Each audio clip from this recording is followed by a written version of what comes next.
In every way, right down to the mustache and hat, Moises Salcedo is an artist. Every piece that I paint tells a story. There's a story or a message behind it. Some artists paint in muted colors, blacks and grays, evoking subtle and moody art. But Moises is not one of those artists. His art can best be described as electric.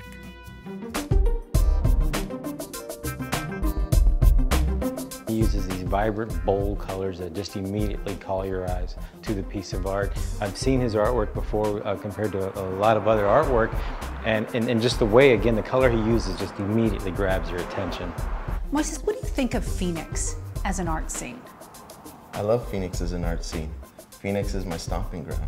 How do you think your art and your style has influenced it? I think everybody can relate to my work. I think that the reason it's very popular and it's very contemporary is for that reason. I affiliate with different artists that are from different walks of life. They're my influences, and it's a narrative where all my work is telling a story of either current events or things from the past, present, and future.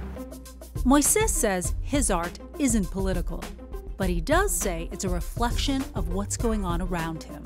The art that I've generated right now was during the whole political SB 1070, so one of my collectors, Adolfo Salazar, had commissioned me to do certain pieces to tie that event. The series that we're working on right now is going to be a historical piece of working art.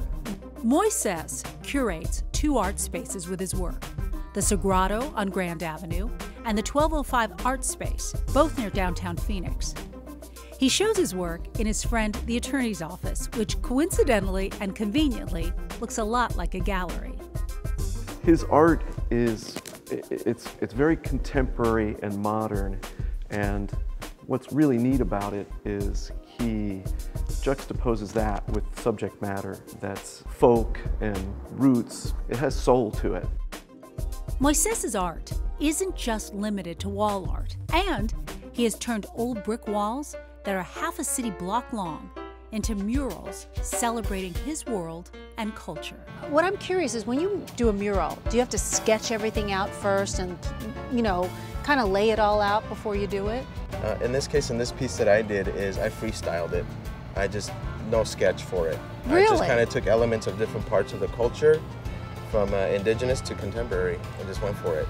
Right now, he is considered one of the leading voices in contemporary Hispanic art. But one day soon, he will just be considered a leading voice in contemporary art. No labels necessary.